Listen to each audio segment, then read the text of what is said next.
Hey everybody, and welcome back to History Student Reacts. Today we will be watching Belisarius: The Last Battle by Epic History TV. So this is the last video in Epic History TV series on Belisarius. I'm kind of sad because this has been an amazing series, very informative and entertaining, but I'm excited to see how they cap it off. Hope you guys are excited too. I'd ask you guys to please check out the Patreon, it's linked down below, and let's jump right into this reaction. 544 AD. Eastern Roman General Flavius Belisarius and 4,000 troops have arrived at Salona, poised to cross the Adriatic to Italy. 4 years have passed since Belisarius' great victory over the Ostrogoths. But in his absence, the Eastern Roman position in Italy has collapsed. Yeah, so this is one of the things I've kind of talked about throughout the series, about, Justinian's ambitious conquests over Africa and Italy. One of the problems is that they're very hard to hold on to, and when there's, not an active army there, sort of propping up Roman control, things can start to degenerate pretty quickly. And this will be a problem long term. It's really difficult to hold on to these reacquired territories. After several coups and assassinations, the Goths have chosen a new king to lead them. A brilliant warrior who is also wise and active. His name is Totila. While Emperor Justinian had been distracted by the war in the east and ravages of plague, Totila had attacked. He swept to victory against a demoralized Roman army that had been left without pay or supplies and led by corrupt, squabbling generals. Many Romans chose to switch sides rather than fight. Much of what Belisarius had achieved in 4 years of campaigning is undone. Only Rome and a few other cities and ports are still in Roman hands. Belisarius, veteran of great Roman victories against Persians, Vandals, and Ostrogoths, will face his toughest campaign yet. They gave him a beard in this image. I don't know if that's accurate or if that's just to show the passage of time, but just an interesting little detail. A struggle once more for Italy, against the odds, and against a formidable enemy.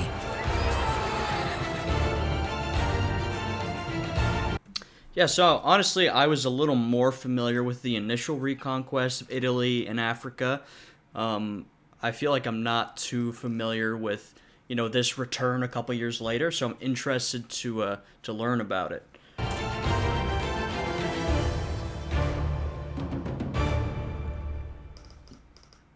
First, a big thanks to our video sponsor. Alright, shout out to Epic History TV. Please check out their video, it's linked in the description. Please go and, watch it, give it a like, and check out their sponsor. So yeah. Displate stirs the passions for 5 business seconds using a simple sticker Good and stuff. Durable Good stuff. and exclusive range of artwork from our Belisarius series. Thousands of displays, TV and game, and follow and get 25% off when you. Thanks again to Displate. Alright, so, go check out their video. Their sponsor's linked in the description of their video, and you can get some cool, unique art from their videos. It looks like a good deal to me. For sponsoring this video.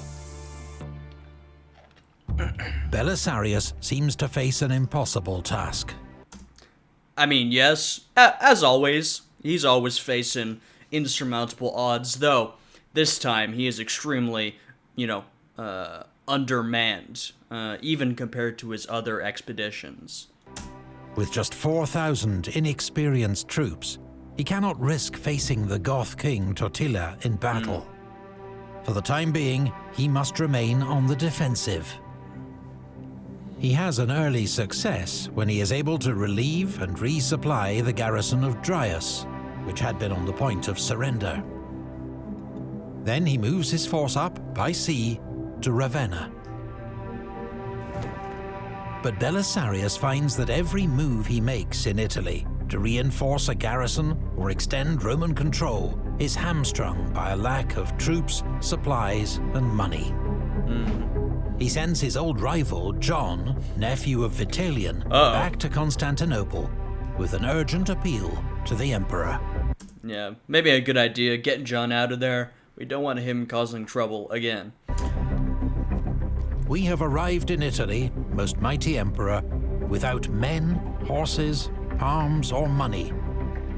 And no man, I think, can carry on a war without a plentiful supply of these things.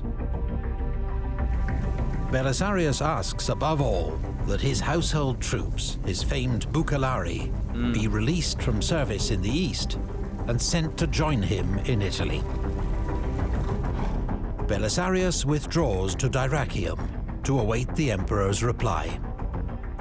Totila, meanwhile, tightens his grip on central Italy. Yeah, as we've seen throughout this series, Belisarius' Bucellari, like his personal troops, have been very effective, very skilled fighting force. And it would do him a lot of benefit to have them in this campaign, as they've helped him throughout his career.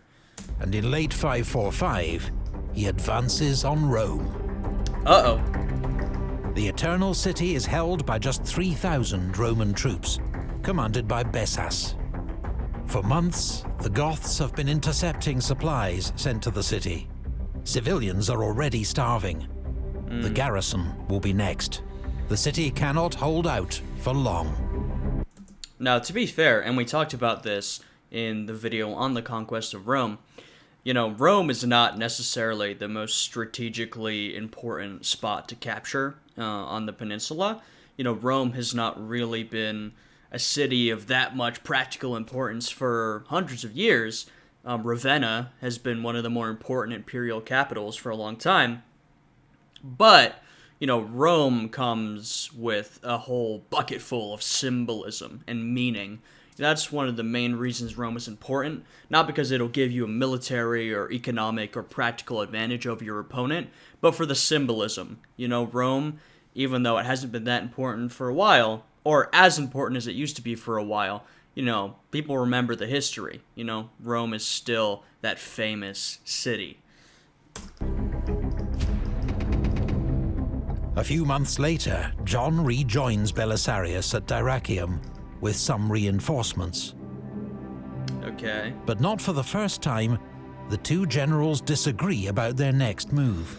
Oh no. John wants to cross to southern Italy and march overland to Rome, a journey that could take 40 days. Belisarius thinks they'll be too late to save the city. He wants to get troops and supplies there as fast as possible, which means sailing directly to Portus, a 5-day voyage in favorable winds. John can land in southern Italy, clear the region of Goths, and meet Belisarius near Rome.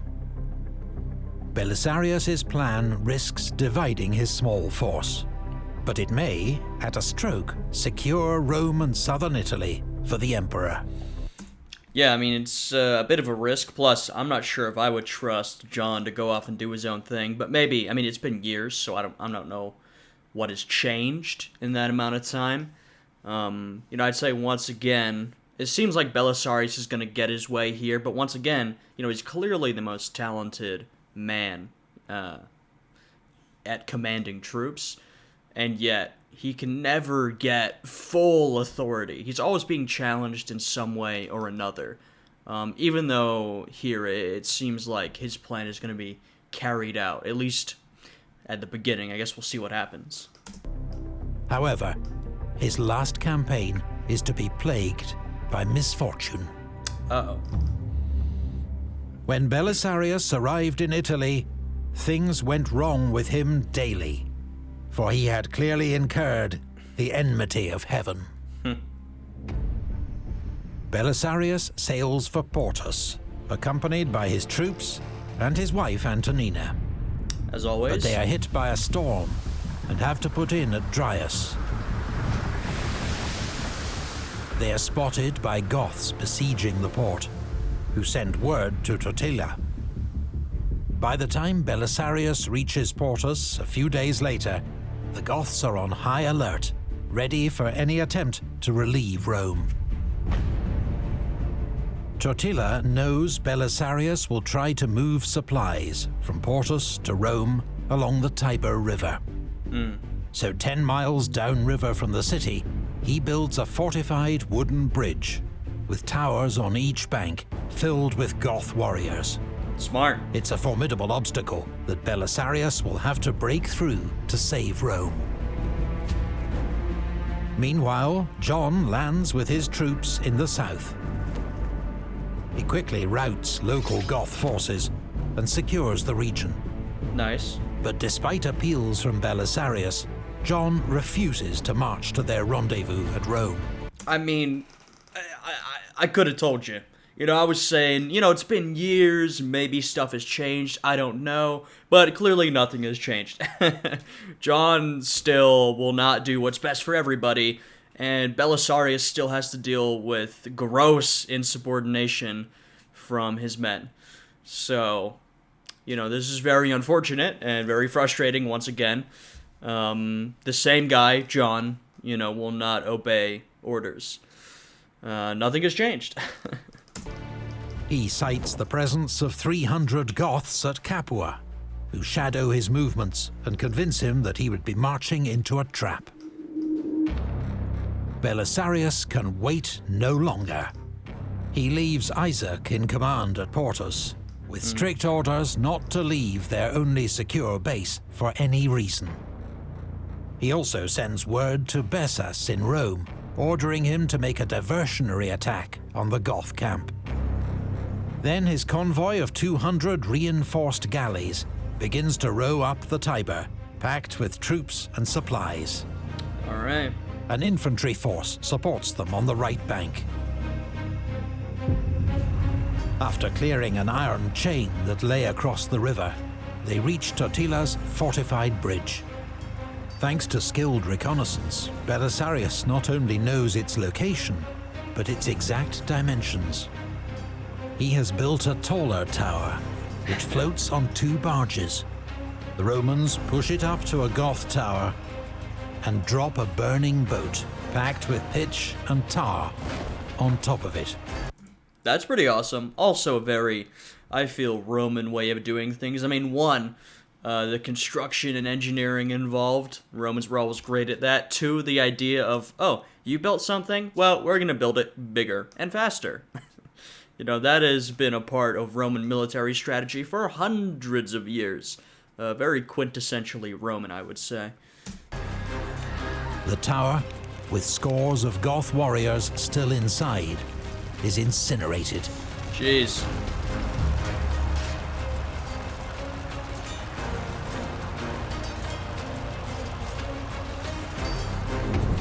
Goths now race from their camp to join the battle and throw back Belisarius's river assault.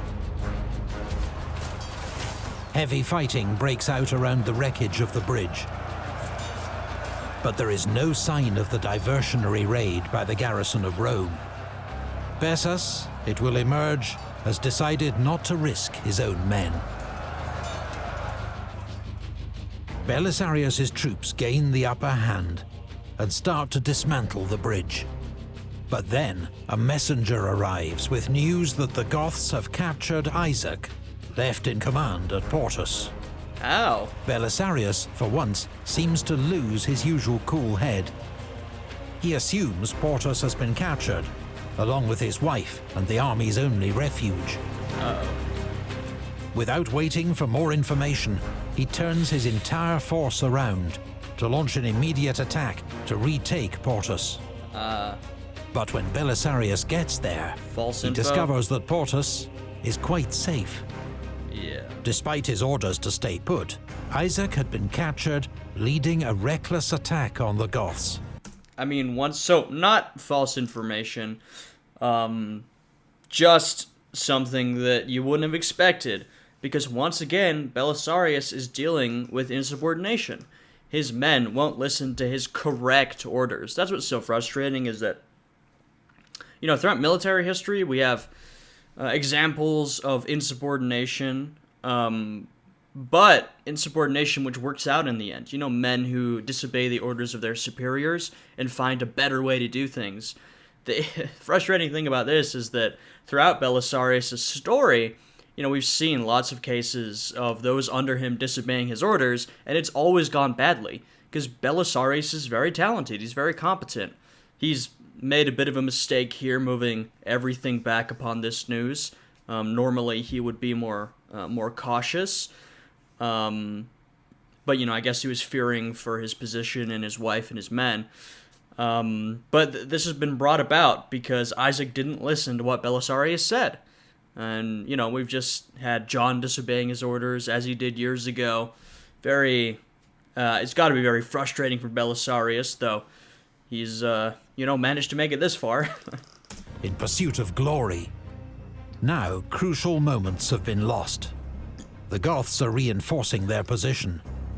To renew the attack would be futile.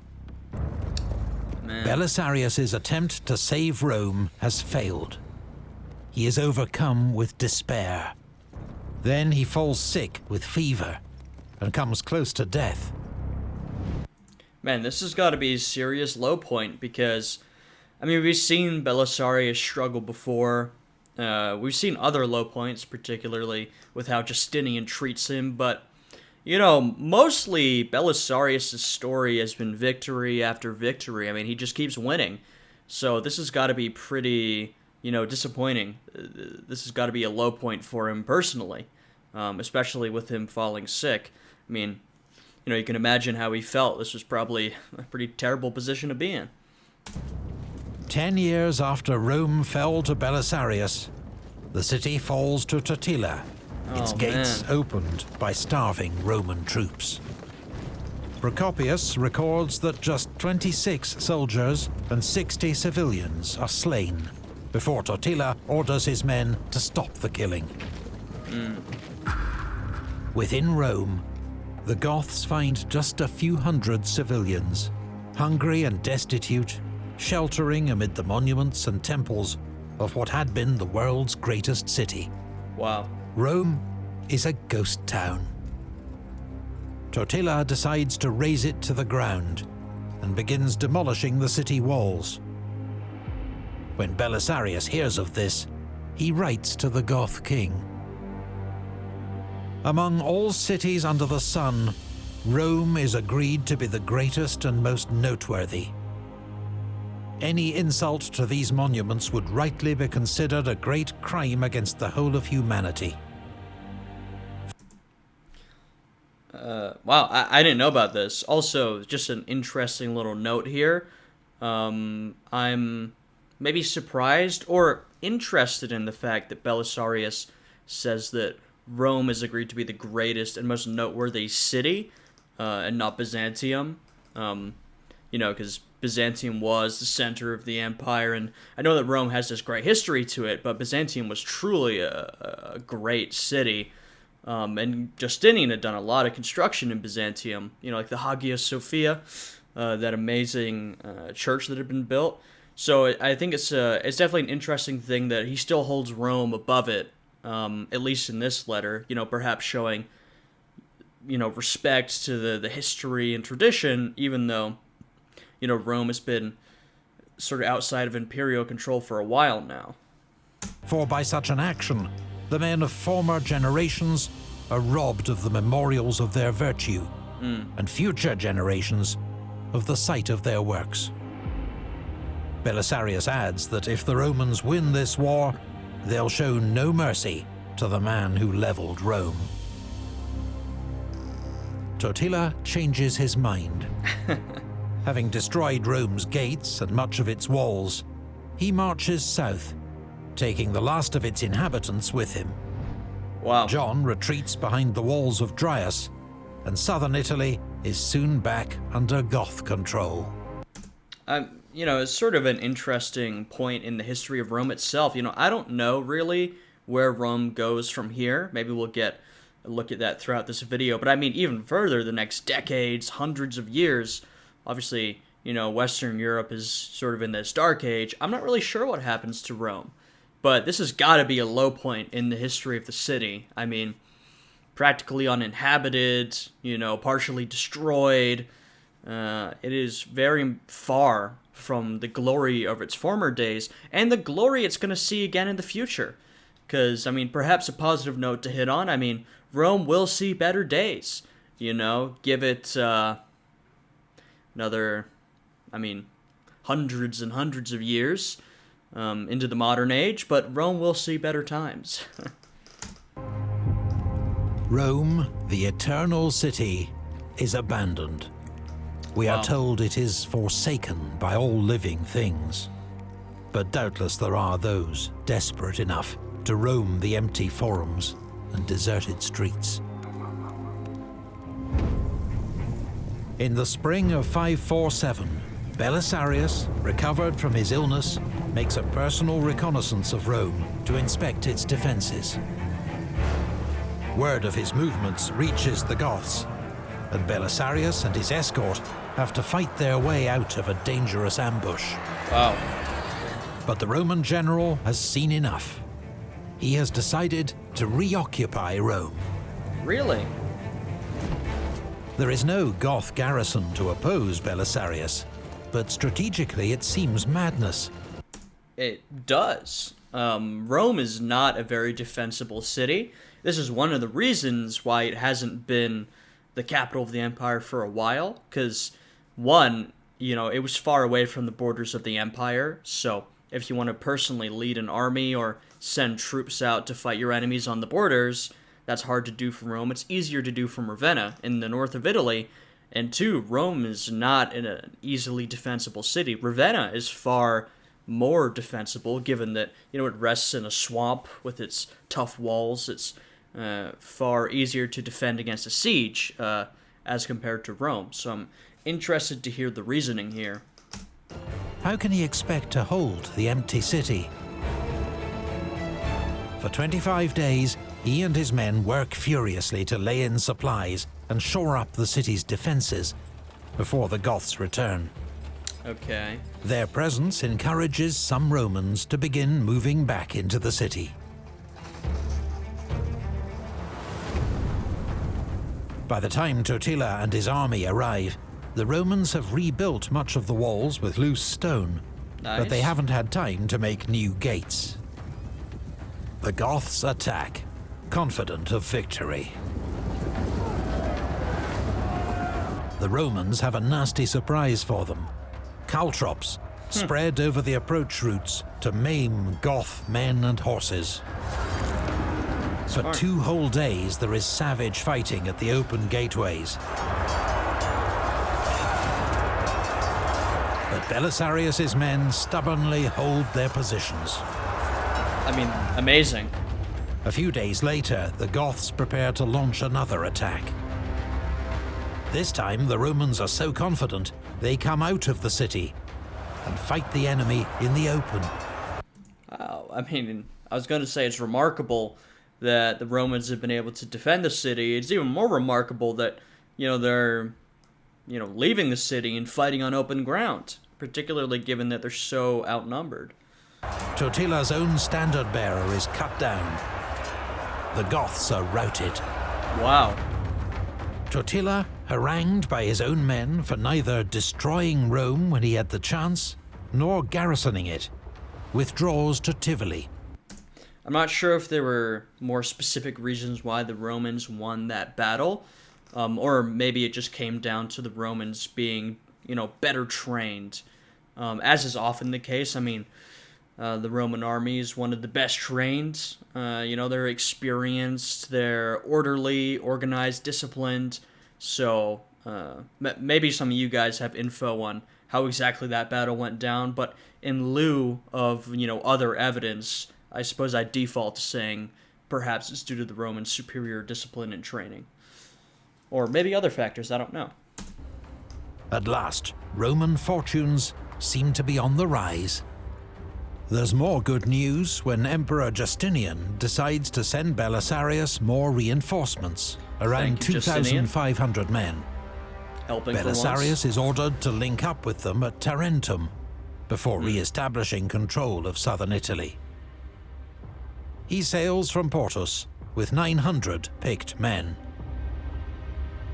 But once more, ill winds force him off course, and he has to land at Crotone, a hostile shore. Despite their experience, his cavalry fail to set sentries while out foraging for supplies. Yikes. And a large force of Goth cavalry takes them by surprise. The Romans are outnumbered 4-1. Many of Belisarius's best men fall in the fighting. The rest of his force hurriedly re-embarks and sails for Sicily. It's a humiliating withdrawal for Belisarius, a general who's conquered nearly all before him, now chased out of Italy by a small band of barbarians. Yeah, this is definitely not the high point of Belisarius's career. I mean, he's, really fallen so much from power.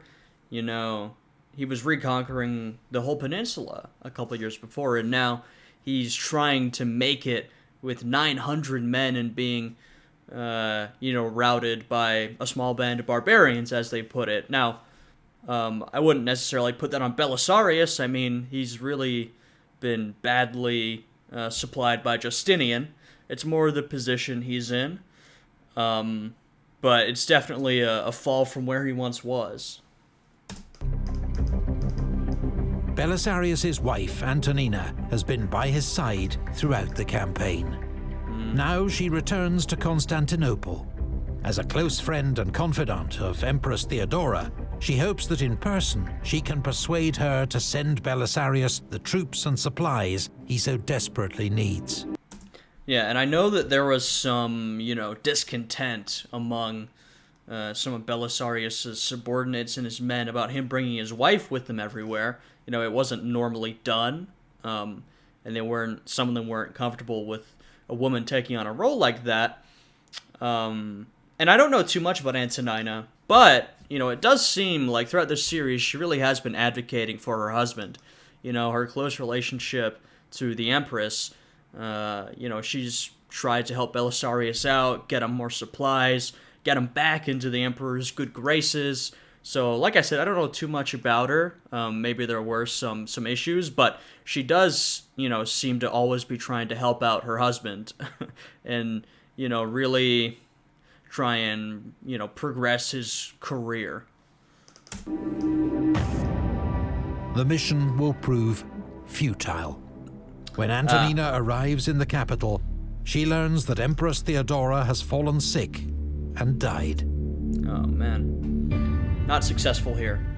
At this point in the war, the barbarians became unquestionably masters of the whole West.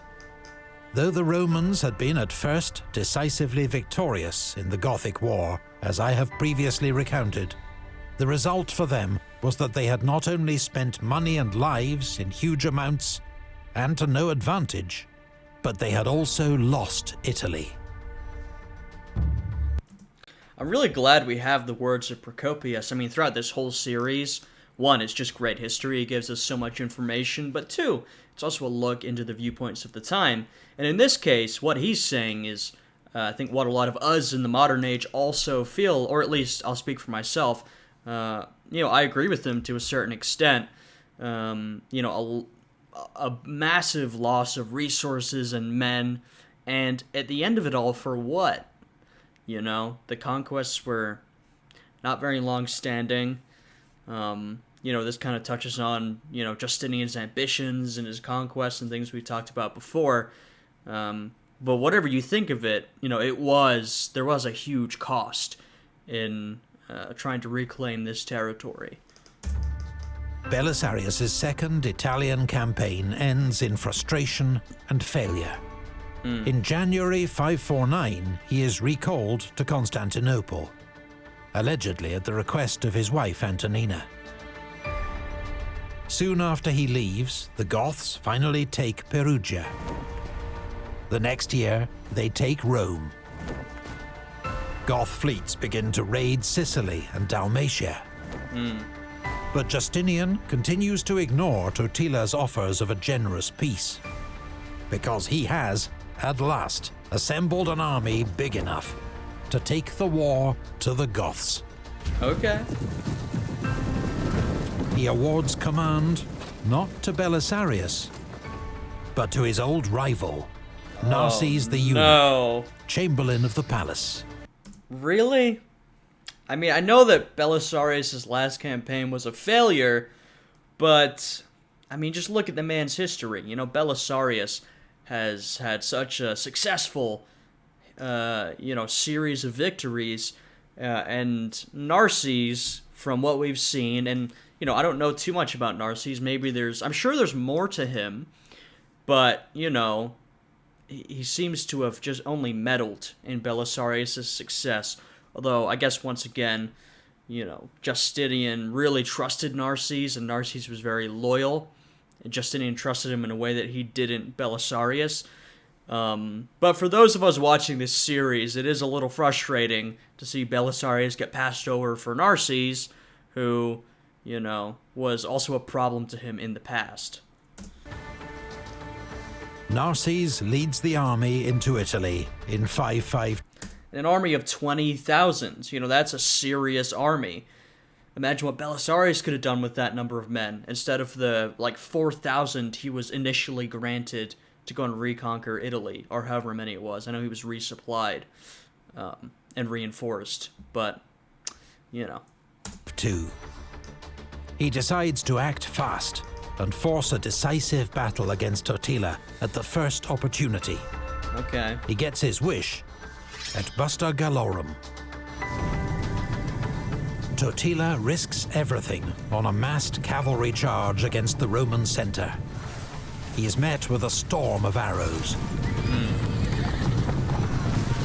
It is a debacle.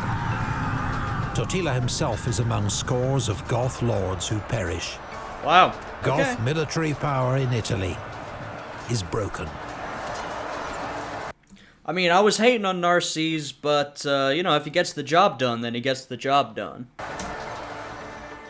Within 2 years, Narses will win more brilliant victories against the Goths and Franks.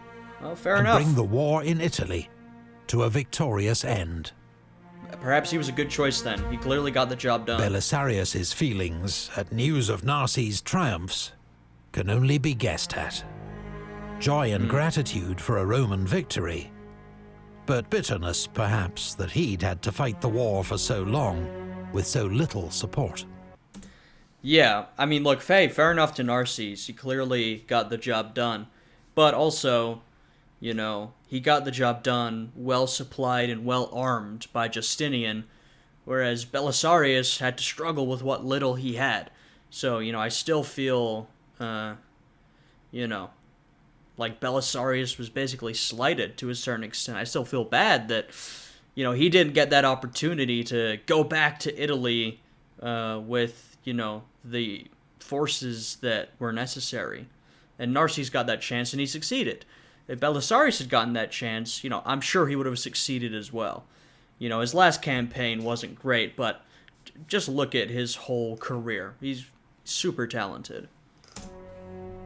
After 25 years commanding Roman troops, Belisarius' military career seems at an end. He lives as a rich and famous patrician in Constantinople and serves as trusted advisor to Justinian. Little more is heard of the great general for several years, until 559. And now, after a great lapse of time, as he once more put on his breastplate and helmet and donned the familiar uniform of his younger days, the memory of past exploits came flooding into the old man's mind and filled him with youthful ardor. Kutriggers, Turkic warrior nomads, perhaps descended from the Huns of Attila, have menaced the Eastern Roman Empire for decades. Justinian uses a combination of bribes, fortifications, and shrewd diplomacy to keep them at bay. The system does not always work. In 559, their chief, Zabagan, leads the Kutriggers south across the frozen Danube. They split into 3 groups. Zabagan himself leads 7,000 men towards Constantinople. during this period, and a lot of the time after and before it, Constantinople was under pretty serious threat, particularly after this period. For a while, from different tribes, different peoples. The Arabs would become a really big threat down the road. The Bulgars would be a massive threat. So, as they mentioned, the Romans kind of had to rely on this strategy of sometimes placating, sometimes suppressing, paying off people, allying with people, fighting them, basically whatever it took to maintain survival.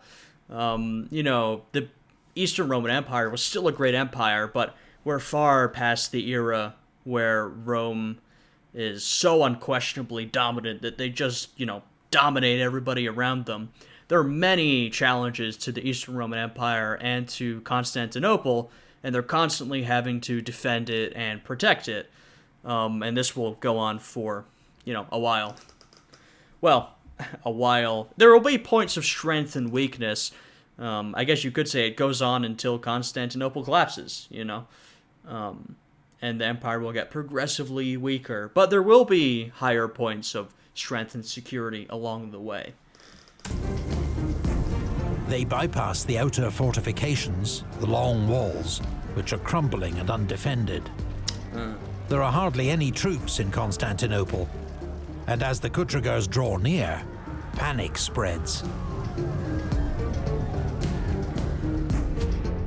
Justinian knows there is one man in the city he can rely on.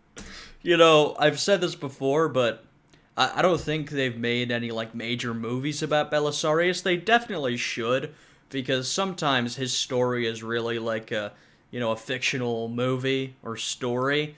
Like the old grizzled general who, was a superstar in his youth, and now he's the only one we can rely on. It's such a sort of cliche thing. But yeah, Belisarius' life would be perfect for a major movie. I mean, it would be so entertaining. There's a lot of great stuff there. I'm just saying. He summons Belisarius and orders him to take charge of the city's defense.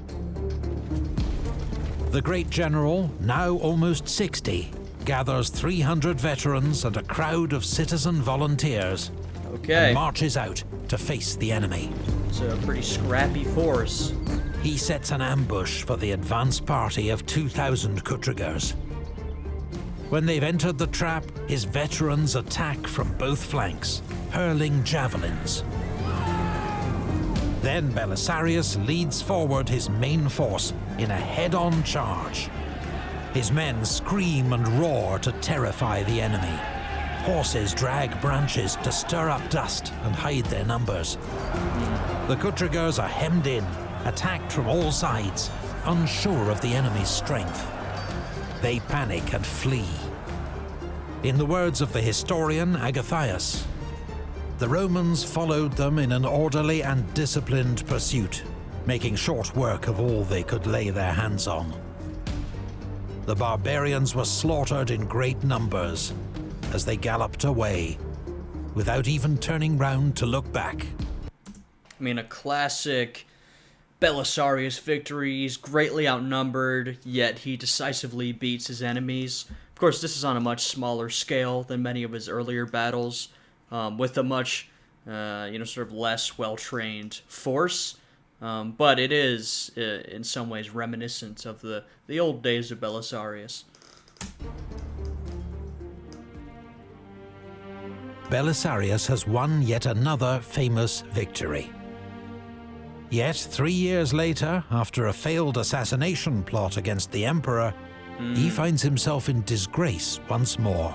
Again. Under interrogation, the conspirators name members of his household, who in turn implicate Belisarius himself. It's flimsy evidence, but Belisarius is persona non grata for 7 months. Yeah, so, I've heard of this. I'm not too familiar with the specifics, but once again, I am very doubtful that Belisarius was really plotting to overthrow the emperor, just like the last time he was accused of this. He seems like a really loyal guy, We don't know, of course. He certainly could have been. I'm not too familiar with this situation and the evidence, but, I feel like Belisarius probably was not involved. Yet he got, blamed for it once again. Before Justinian restores his honours. This incident spawns a medieval legend that, as punishment, Justinian had Belisarius blinded, and he became a beggar at the gates of Constantinople. Yeah, I've heard the story of this. was a favourite of 18th century neoclassicists, with its dramatic themes of tyranny, injustice, and charity. Yeah, so as you can see, this painting was from 1781 by Jacques-Louis David, a very popular artist at the time. And, you can sort of see why these themes are prominent. The idea of Justinian as this tyrant, and Belisarius as this loyal citizen who's done all he can, yet he's still punished. It's very... the themes are very sort of recurrent, and they seem very pressing to people in this time period. We have tyrants throughout Europe. There's a lot of anger directed at Louis XVI and his wife, and so a lot of art was sort of veiled attacks on figures like that. The French did a lot of this in particular. So of course the idea here is that Louis XVI is like this Justinian figure, a tyrant, ungrateful, etc., etc. Belisarius is the example of the true, faithful citizen, loyal to the fatherland. And these themes would be very, very relevant. But there is no contemporary evidence to support it. Yeah. Probably wasn't actually true. It's just a story. 3 years later, a single line in the Chronicle of Theophanes records the death of one of Rome's greatest generals. In March of this year, in the 13th indiction, Belisarius the patrician died in Constantinople, and his property accrued to the imperial house of Marina. Nothing more is said. The year is 565. Belisarius would have been in his mid-60s. The fate of his wife, Antonina, is not known. Wow. It's almost shocking that there's so little said about him, but, he did make it to his mid-60s, so that's pretty old age. That's not bad, He lived a fairly long life. As for Procopius, his great work, History of the Wars of Justinian, is published in the 550s, within the lifetime of Justinian and Belisarius. It is an astonishing achievement, from an author who witnessed many of its major events and knew many of the great figures involved. It comes to be regarded as one of the greatest and longest histories to reach us from the ancient world. We're about to get more on Procopius's work, particularly some more interesting hidden stuff. But I just want to say, Procopius is a remarkable guy in himself. He was around. In fact, not around. He was present for a lot of these events. And his writing is why we know so much about all of this. So, extremely valuable individual, extremely valuable historian, just an interesting fellow all around. But Procopius also writes another account of these times, unpublished in his lifetime, known as the Secret History. In its introduction, he writes, "I have been forced to conceal the real causes of many of the events recounted in my former books. It will now be my duty, in this part of my history, to tell what has hitherto remained untold." What follows is a scandalous assault on the reputations of Theodora and Justinian, Antonina and Belisarius. Procopius describes the imperial couple as vicious, scheming, and above all, greedy for money. He asserts that Theodora had been a notorious prostitute in her youth, and that Justinian is possessed by demons. Antonina, he claims, is a serial adulterer who holds the pathetically devoted Belisarius under her spell. Many of their actions, even major strategic decisions, are attributed to self-obsession, lust, and manipulation. Yeah, so to parse through this, some of it is valuable information. A lot of it is, vindictive gossip. A lot of stuff about, demons and all that kind of stuff. So a lot of it, we can kind of brush off as being without much objective truth. It's just Procopius being a vindictive aristocrat who dislikes the leaders. But there's some stuff there. The secret history remains little known for 1,000 years, until a manuscript copy is found in the Vatican Library and published. Historians have debated its contents ever since. A common view is that this work stems from Procopius's later disillusionment with Justinian's rule. The wars, taxes, and crucially, the influence of Theodora and Antonina. For it is a ferociously misogynistic attack, in which women are insatiable, scheming, deceptive, and vengeful. But it is also clear that much of the secret history is deliberate hyperbole and parody, not to be taken literally, or perhaps even seriously. There's some question of, well, maybe Procopius to some extent wrote this for all of his noble friends, his patrician friends, as sort of like a little satirical joke thing. That's a viewpoint on the secret history. Of course, we don't know, We just have to look at it and try and work out what exactly is going on. I think it's, sort of a mean-spirited, vindictive book of gossip that may have been written partially satirically. That, like I said, there may be some truth to parts of it, but it's mostly just Procopius. I think it's just him sort of raging and writing down his frustrations, and partially, maybe due to his disillusionment later in life with Justinian. But it's a very interesting source, but one that we definitely have to sort of think about how we interpret. Emperor Justinian died 8 months after Belisarius, in 565. Wow, long life. In such an age, to reign 38 years and die in bed aged 83 was itself an astonishing achievement. It was. His funeral, an event of stunning magnificence, saw him laid to rest in a golden tomb within the Church of the Holy Apostles in Constantinople.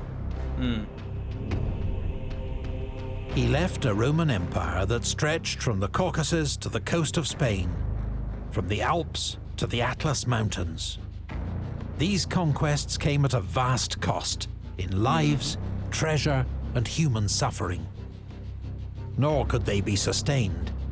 3 years after Justinian's death, the Lombards fell upon Italy, conquering most of the peninsula.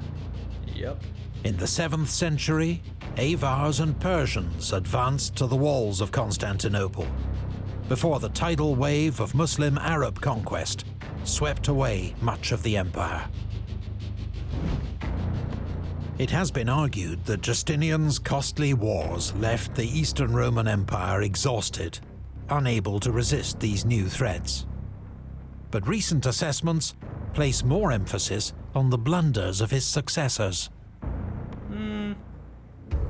Justinian had been immensely fortunate to be served by one of the great generals of Roman history. Yes, he was. Even though he did not always repay his loyalty. In all his commands, Belisarius distinguished himself as loyal, intelligent, humane, and decisive. Yeah. He was a skilled tactician who defied the odds at Dara. He waged a hearts and mind campaign to retake North Africa almost without loss. He liberated Rome and held it in 2 desperate sieges. he has been called the last Roman. I've heard The that empire nickname. would see few generals of his stature again.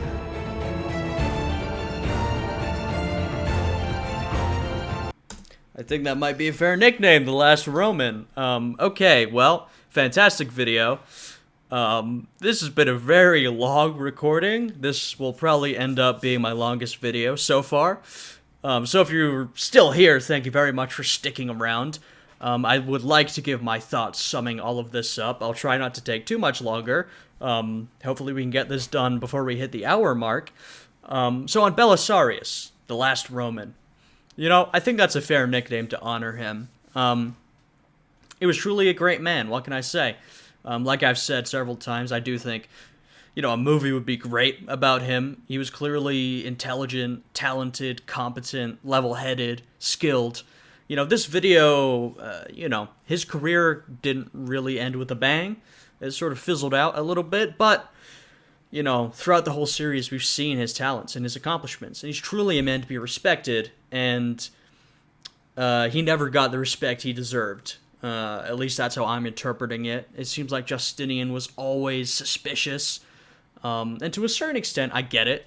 You know, you would be fearful of such a talented guy. Maybe he will overthrow you. But from what we've seen, and we don't, you know, we weren't there, and we only have limited sources to go on, it seems like Belisarius was extremely loyal to Justinian.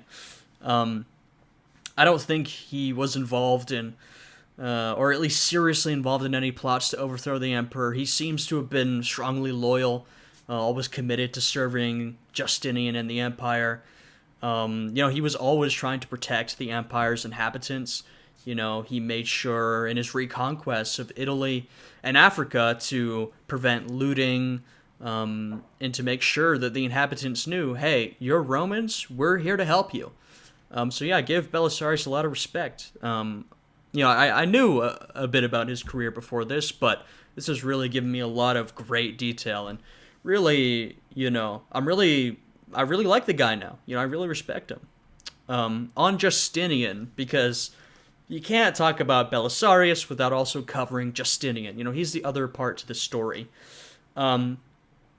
I wish he treated Belisarius a little better. Like I said, I understand the suspicion. You know, I really do. But I wish he'd put a little more trust in Belisarius and given him the resources that he truly needed.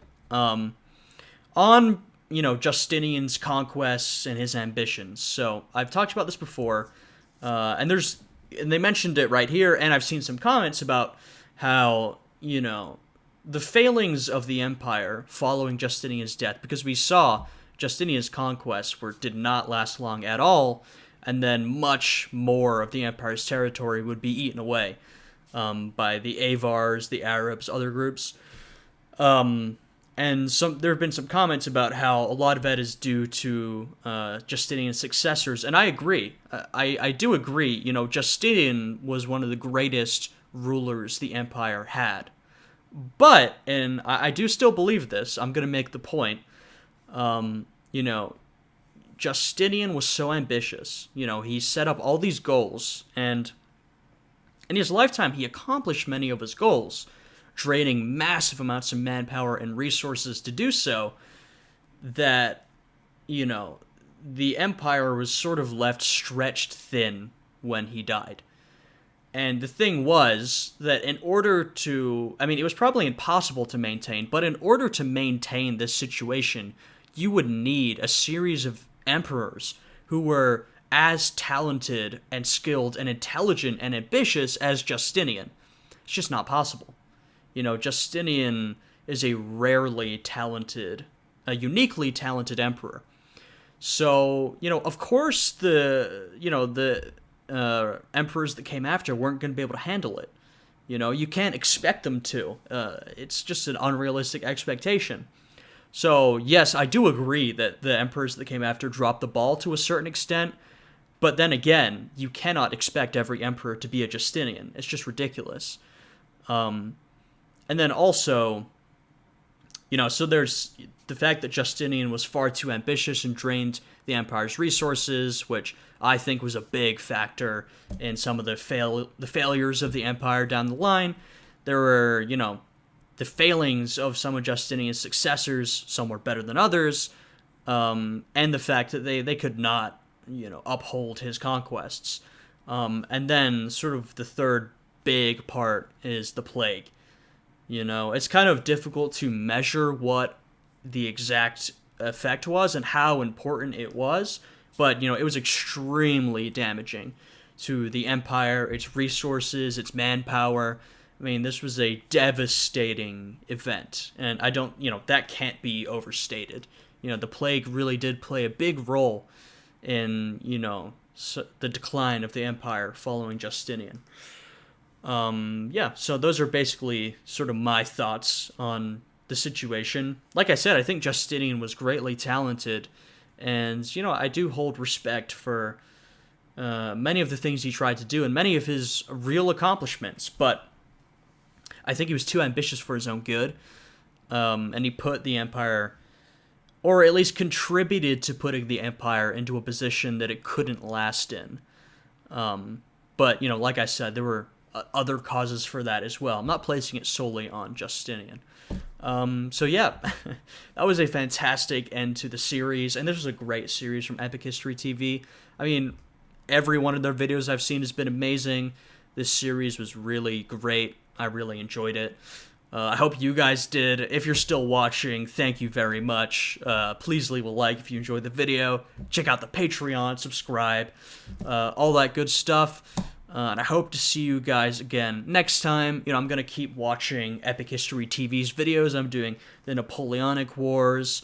I'm going to get into, I'm going to start some new series after this one. So, yeah, I hope to see you guys again in the next video.